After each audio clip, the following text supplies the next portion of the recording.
Là, c'est un peu comme la jurisprudence Bedos avec, je crois que c'était Nani Morano. Et ça devrait pas te donner plus de droits qu'un mec qui est pas humoriste comme moi, par exemple. Non, la différence, c'est que l'humour. Je crois que Bedos avait traité Nani Morano de con, je crois. Oui, mais là, par exemple, moi, par exemple, là, t'aurais plus de droits. Moi, par exemple, les gens que je traite de con là. Ouais. Je suis pas humoriste quand je dis ça. Quand je traite un mec de con. S'il m'attaque, il a le droit. Pour moi, je suis plus dans mon critère d'humour. Ouais, mais tu sais bien que la frontière Non, est non, mais la justice est là pour ça.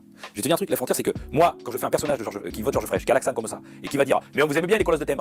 C'est évidemment de l'humour. Je joue un personnage qui est représentant d'un mec. On sait très bien que ça n'est pas moi qui pense ça. Et je suis autre. Donc en fait, c'est de l'humour. Drôle, pas drôle, c'est factuellement de l'humour. Tu ne peux pas prendre ça pour autre chose. Si moi j'arrive dans une émission, bonjour Julien Cazard, vous en pensez quoi des lesbiennes? Pour moi, c'est des colleuses de timbre. Moi, je te foutrais tout ça dans un camp. Là, les gens font, là, attention, là, on n'est plus dans l'humour. T'es dans l'incitation à la haine. C'est pour ça que là, c'est pour ça qu'à un moment donné, Maurice, parfois sur scène en one man qui entre deux sketchs te balance deux trois opinions. Mais sauf que justement, c'est là où. C'est au sein du spectacle, mais bon, il y a un peu de Maurice. Tu sais, c'est comme dans tout.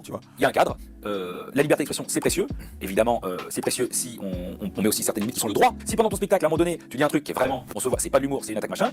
Ça peut être, il y a des gens qui peuvent dire voilà, bon écoute, factuellement, on attaque, et là il y a un procès, et après procès, il y a des gens qui peuvent dire, comme pour Maurice, il y a des gens qui ont dit non, là c'est pas l'humour, il fait une attaque personnelle. Tu sais bien, c'est des messages dans l'humour, faut pas être naïf. Un Bedos ou un Maurice, on sait bien qu'ils sont aussi idéologues dans leur façon. Mais sauf que heureusement. Donc c'est facile ça, j'ai envie de dire, hop, tu fais un petit sketch pour dégommer quelqu'un que t'aimes pas, et là c'est bon. Oui, mais sauf que c'est important, justement, il joue avec ça.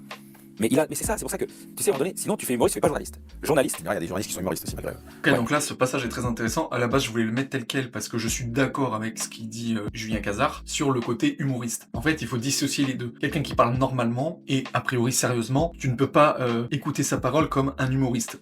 Même si le message est le même. Quelqu'un qui va dire quelque chose sur un sujet, peu importe, s'il le dit dans un cadre humoristique ou s'il le dit dans un cadre sérieux, tu ne peux pas le juger pareil. Et donc, Éric Morillo, il a raison. Que certains humoristes, ils font passer leurs idées à travers le sketch. Mais c'est le but. Lui, en fait, il croit que les humoristes, ça doit être que des gamins malais, à savoir, oh, vous savez, le blond, machin, c'est faire des blagues comme ça, bateau. Leur métier, c'est aussi de parler de politique et de la vie, donc ils ont le droit de donner leur avis, mais de manière comique. Et justement, ce qui est bien dans le droit français, parce que ça se trouve, en Chine, il n'y a pas d'humoriste comme ça, mais ce qui est bien dans le droit français, dans une démocratie, un truc assez libre, eh bien, on a le droit de faire ça. La loi, comme il dit, elle est là pour sanctionner les incitations à la haine, les trucs comme ça, mais quand c'est sous le coup de l'humour et que c'est bien tourné, que t'es professionnel, que voilà, c'est ton métier, ben c'est fait exprès, ça te sauve. Et je vais donner l'exemple parfait que tout le monde connaît, des enfants jusqu'aux vieux. C'est Jean de La Fontaine. Il se foutait ouvertement de la gueule du roi sous forme de fable. Mais je veux dire, le roi n'était pas con, il le savait aussi qu'il se foutait de la gueule de lui-même, du roi. Si Jean de La Fontaine,